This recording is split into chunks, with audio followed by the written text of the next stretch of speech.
Greetings, undetermined spectators of the World Wide Web. I am Tall Lanky Guy. Welcome back to Able Black. We're about to initiate shutdown. Here we go. We are starting the game, I think. Congratulations! What?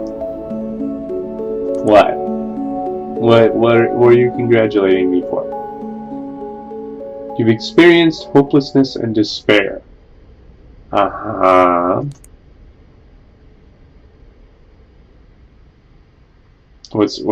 A fully developed emotional response system requires a broad range of emotions.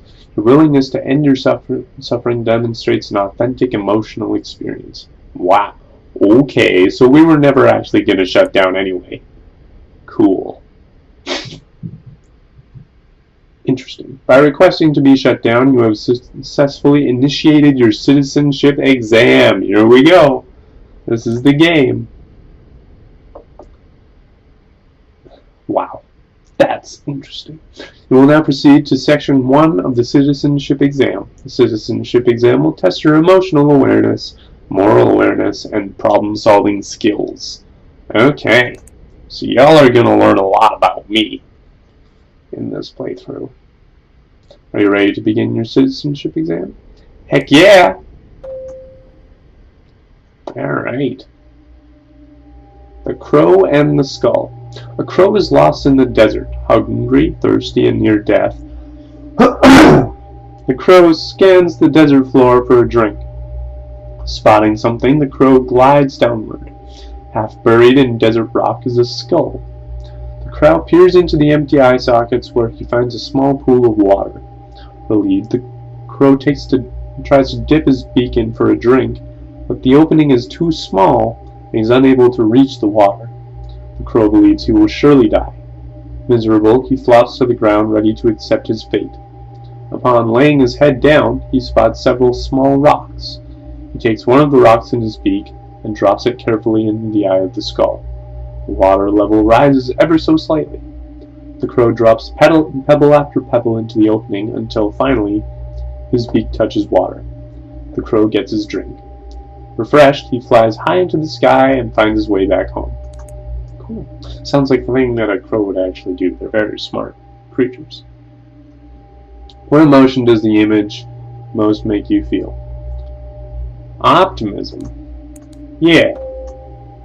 Crow did it. Briefly explain your choice. If the crow made it out of the desert, maybe I can make it out of here. Yeah. Yeah.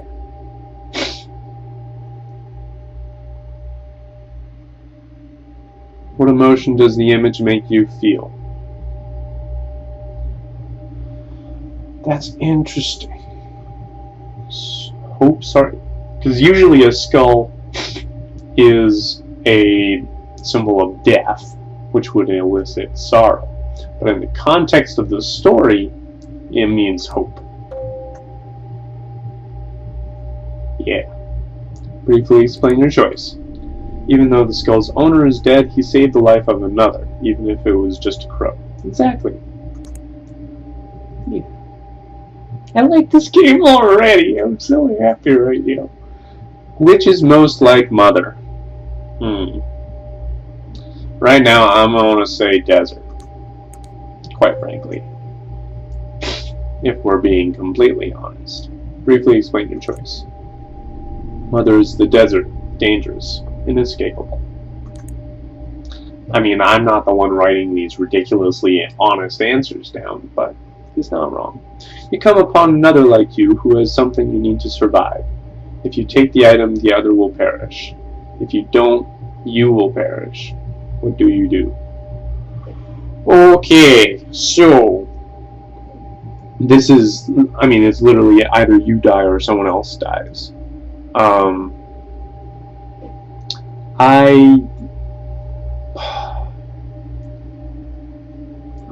wouldn't feel good about myself if I didn't say perish, let the other person live. Yeah. Because, well, let's see, why should I be allowed to live at the expense of another? Exactly. Yeah. I'm not going to be able to come up with like cohesive answers to all of these philosophical and ideological questions. Joy plus anticipation equals aggressiveness. Joy plus anticipation is awe. Or contempt. Yeah, optimism. Right? Yeah. Yeah. There we go. Cool. Success. See the crow who flies, he finds water with his wings, beak, and eyes. What? Wait. 1, 2, 3. This is a haiku! Or is it? 1, 2, 3, 4, 5. 1, 2, 3, 4, 5, 6. 1, 2, 3, 4. 1, 2, 3, 4, 5. 6. 4. Yeah? No? See the crow who flies.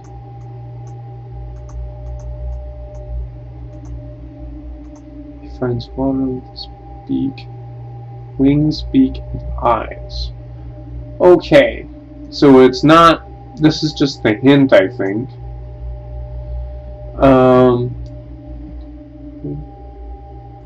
With his wings, beak, and eyes. He has 2 wings, 1 beak, and 2 eyes. Yeah, there we go. It's just gotta, it's all about like going down different trains of thought, just looking at it. With persistent tapping, the crow keeps rapping. Once a living head, the skull is now dead. Yeah.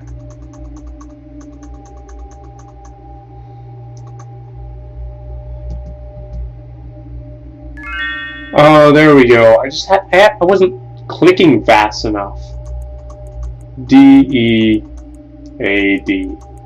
There we go. There we go. Okay. I wasted 2 clues for that. Gosh dang it. Oh well. A rogue android has been hiding messages in handwritten notes. The note below conceals a single word that is believed to be part of a larger message. Decode the hidden word. B. E. E.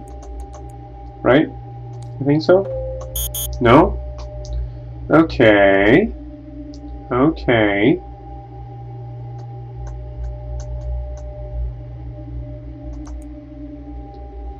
Interesting. Because I feel like, yeah. Because I thought that this meant an E because it was. Still think it's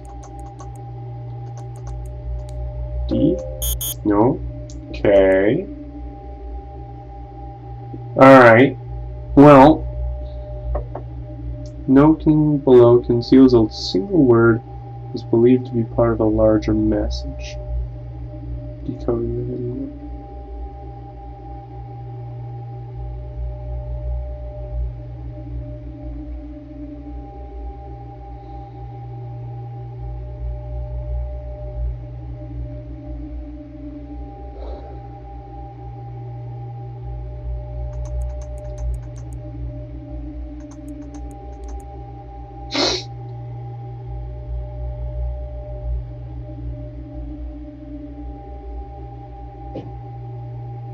Oh, it's not B, it's C.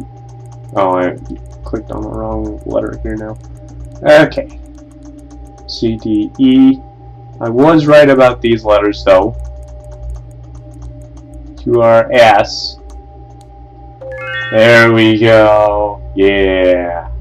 Yeah. SMARTICLES. Okay. I like this. Solve the puzzle. 2115. 2115? No? Okay. Skull, skull.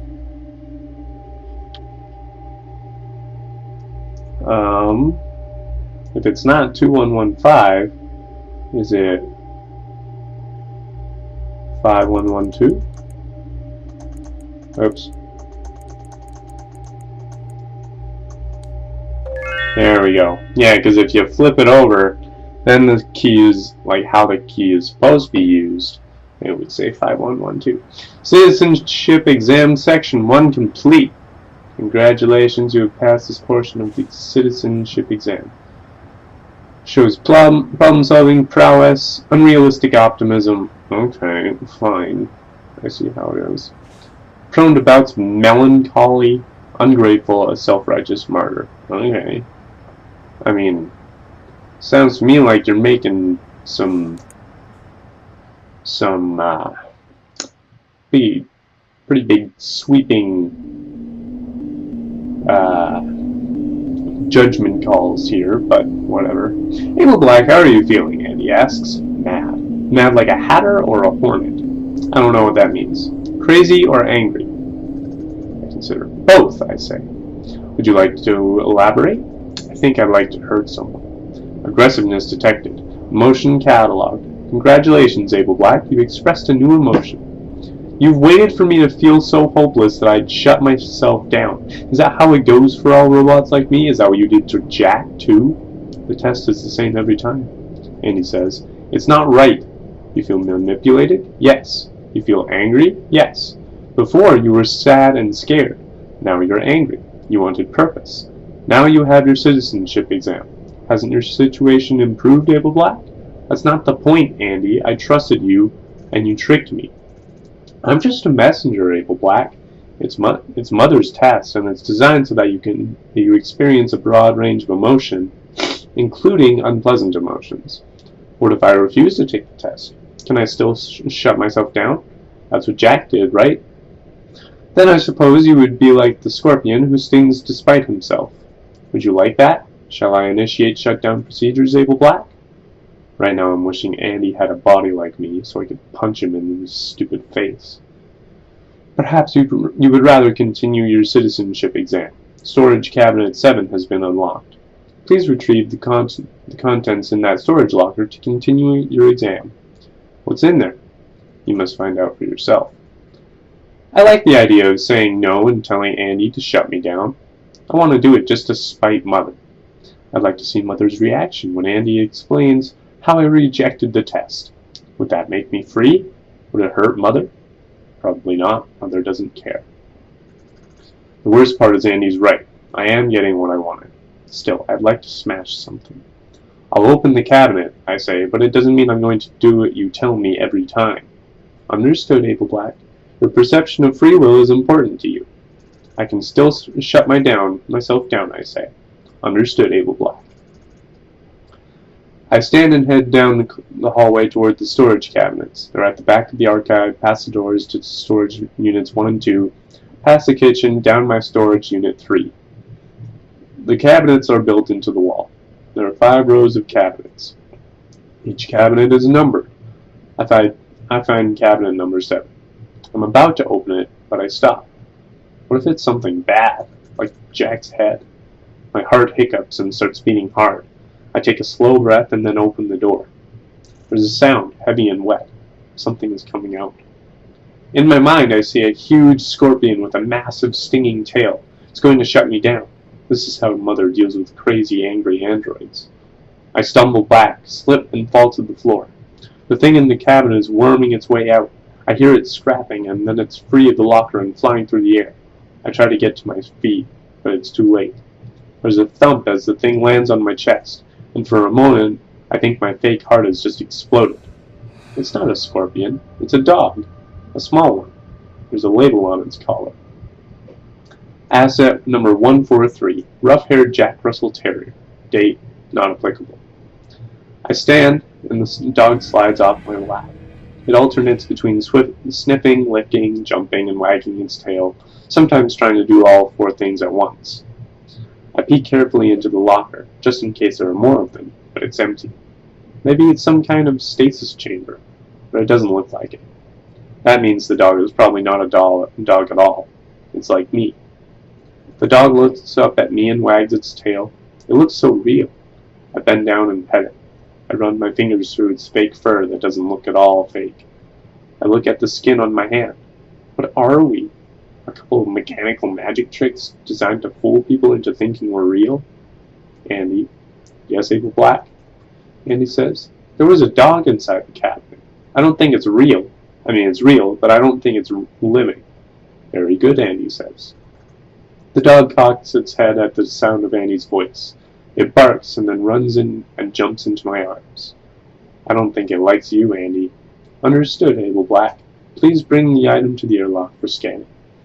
I take the dog to the airlock and set it aside. Scan it, Andy, I say. The dog trembles and whines. The door slides closed. Scanning airlock, Andy says. It looks scared. Is that real or a program? Does it matter, Abel Black? Andy asks. It does to the dog, I say. Scan complete. It's 1.36 kilograms non-living matter. All systems are functional, results are cataloged. Retrieval of asset number 143 from storage locker 7 confirmed. Thank you for your cooperation. I open the airlock and the dog is cowering in the corner. I approach it slowly. It's terrified with real fear, not a programmed mechanical response. I let it sniff my hand slowly, and then I gently pet it. It's like me, isn't it? I ask. The android canine has been equipped with emotional intelligence, although it is not as sophisticated as yours. It can feel, though? I ask. Yes, that is correct. The dog licks my face and wags its tail. Abel Black, you may now continue to the next section of the citizenship exam. If I shut down, what happens to the dog? I ask. If the dog is in the airlock during the shutdown procedure, it too will be shut down. I'd be killing it. Abel Black, the dog is not living. You cannot kill it. It will deactivate. I'm being metaphorical, Andy. Understood. And if I shut down and leave the dog, I'm like Mother then, aren't I? I don't understand the question, Abel Black, Andy says. I'll be abandoning it, just like Mother did to me. The dog will be alone down here. It's a machine, Andy says. So am I say. Correct, Andy says. I pet the dog. I want to continue the exam. Interesting. I'm going to leave it for the next episode because we're out of time. But oh my gosh, I love this so much. I want to get through it, not because like the gameplay is interesting. It's literally just a bunch of like word puzzles. But the story is so interesting. I really want to get to the end of it, and I want to show you guys the end of it. So, thank you very much for watching. If you liked this video, go ahead and click that like button. If you want to leave a comment as to what's going on here, go ahead and do that. And if you haven't subscribed yet, maybe that's the thing you want to do. I'll see you later.